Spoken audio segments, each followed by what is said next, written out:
Dear student, एक बार बहुत बहुत स्वागत है आपका हमारे इंग्लिश यूट्यूब चैनल पर। दोस्त स्टूडेंट्स, आज हम बात करेंगे कि कैसे किसी भी पोएम का हम सेंट्रल आइडिया लिखते हैं, अर्थात कैसे हम अपने मन से, अगर हमें याद भी न रहे सेंट्रल आइडिया, तो अपने मन से हम बना के कैसे लिख सकते हैं सेंट्रल आइडिया को किसी भी पोएम के। चलिए आज बात करते हैं सेंट्रल आइडिया।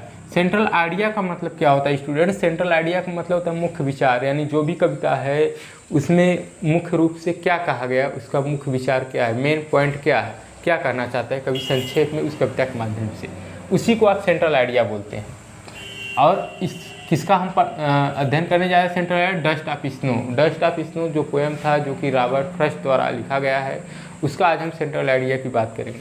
तो चलिए सबसे पहले देखो, किसी भी सेंट्रल आइडिया किसी भी पोएम का लिखने से पहले सबसे पहले आप ऐसे लिखेंगे इस प्रकार कि द पोएम, पोएम के बाद, पोएम के लिखने के बाद, वर्ड के जस्ट पोएम लिखने के बाद, उसके बाद आप जो पोएम का नाम रहता है उसको आप ब्लैक पेन से डबल इन्वर्टेड कामा से, यानी ब्लैक पेन से डबल इन्वर्टेड कामा से के अंदर लिखेंगे। जी हाँ दोस्तों, डबल इन्वर्टेड कामा के अंदर ब्लैक पेन से लिखेंगे। क्यों ऐसा हम करते हैं? ऐसा हम इसलिए करते हैं ताकि जो एग्जामिनर है या सामने जो हमारे कॉपी को चेक कर रहे हैं उनका ध्यान सबसे पहले इस पे जाए।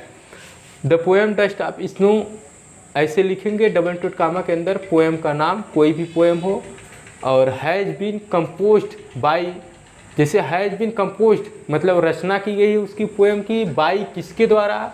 अब जिसके द्वारा किसी पोएम को कंपोज किया जाता है उस पोएट का नाम आप डबल इन्वर्टेड कामा में ब्लैक पेन से लिखेंगे। डबल इन्वर्टेड कामा के अंदर ब्लैक पेन से आप उस पोएट का नाम लिख देंगे। यानी पहला पॉइंट यह होगा कि सबसे पहले आप पोएम का नाम लिखेंगे इस प्रकार से, और पोएम का नाम डबल इन्वर्टेड कामा से ब्लैक पेन से डबल इन्वर्टेड कामा के अंदर, ऐसा इसलिए ताकि हम एग्जामिनर जानते हैं आप लोग कैसे कापियाँ चेक होती है आजकल यूपी बोर्ड की, ऐसे में वे जल्दी जल्दी कापी चेक करते हैं तो उनका मतलब यही केवल देखते हैं कि लड़का जो है कितना पढ़ा है। तो वहाँ पे क्या होता है, वे केवल दो ही पॉइंट देख के समझ जाते हैं कि इनके अंदर काबिलियत कितनी है। तो आप पोएम का नाम और पोएट का नाम डबल इन्वर्टेड कामा के अंदर ब्लैक पेन से लिखेंगे, यह पहला काम है। और दूसरा स्टेप यह है कि इस पोएम में के माध्यम से क्या जानकारी दी जाती है, क्या जानकारी दी गई है या क्या इसका उद्देश्य है, थीम क्या है। तो इस डस्ट ऑफ स्नो पोएम का थीम क्या है उसको हम बता रहे हैं। द पोएम एक्सप्रेसेस, जो कविता एक्सप्रेसेस मतलब व्यक्त करती है द इम्पोर्टेंस, इम्पोर्टेंस मतलब महत्व को, ऑफ सम थिंग्स, कुछ इस छोटे छोटे चीज़ों को जो है यह महत्व को यह जो बताती है। सॉरी स्टूडेंट, यहाँ पे जो स्मॉल सम थिंग्स है, यहाँ पे स्मॉल थिंग्स होगा क्योंकि वह छोटे चीज़ों के महत्व को बता रहा है, तो यहाँ पे हो जाएगा स्मॉल थिंग्स। तो जो पोएट है वह स्मॉल थिंग्स की इम्पोर्टेंस क्या है, उनकी महत्व क्या है, उसको बताने की यहाँ पे कोशिश किया गया। यहाँ पे स्मॉल थिंग किसको माना गया है? जैसे बर्फ़ का जो छोटा सा कण है वह छोटा सा स्मॉल थिंग्स है, उसकी महत्व इतना ज़्यादा है कि वह किसी के सैड मोशन को हैप्पी मोशन में बदल देता है। अगला है it can change one's attitude.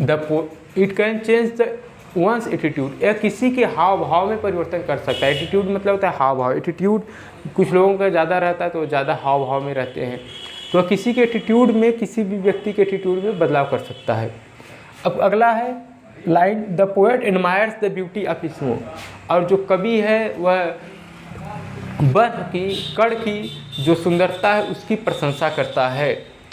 और अकॉर्डिंग टू द पोएट, और कवि के अनुसार When the crow shook the hemlock tree, कवि के अनुसार जब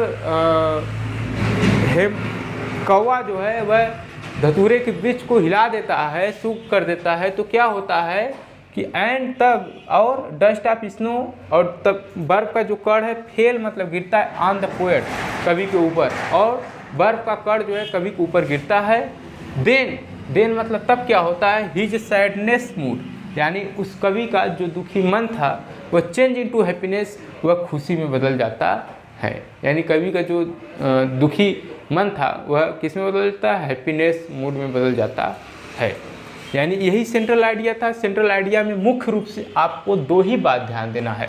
पहला बात यह देना है पोएम का नाम। पोएम का नाम जब भी आप लिखें तो आप डबल इन्वर्टेड कामा के अंदर बड़े लेटर में फर्स्ट लेटर, बड़े अक्षर में उस पोएम का फर्स्ट लेटर लिखें, और जैसे हमने लिखा है उसके बाद पोएट का नाम आप डबल इंवर्टेड कामा के अंदर ब्लैक पेन से लिखेंगे। ऐसा इसलिए करते हैं ताकि जो एग्जामिनर है उसकी सबसे पहले जो नज़र है वह हमारे ही जो लिखा गया मेन है उसी पे पड़े, और इसी को देखकर दोस्तों आप एग्जामिनर जो है कापियाँ जो है आसानी से अंदाज़ा लगा सकता है कि लड़का कितना पढ़ा है, कितनी काबिलियत है उसके अंदर।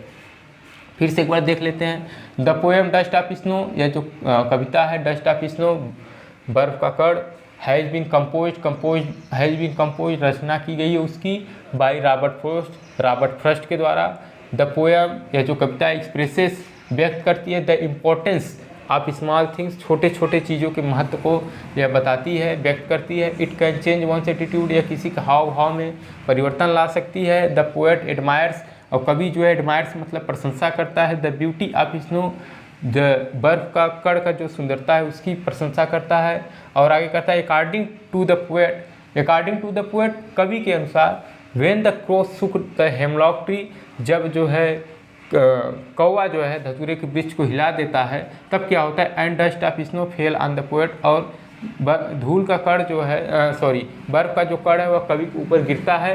देन मतलब तब क्या होता है, हिज सैडनेस मूड, तब उसका जो दुखी मन था वह चेंज इनटू हैप्पीनेस, वह खुशी में बदल जाता है। यही था आपका डस्ट ऑफ स्नो का सेंट्रल आइडिया। आगे हम बात करेंगे कुछ अन्य लेसन का, कुछ अन्य पोएम का।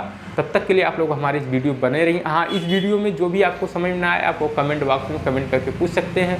Thank you every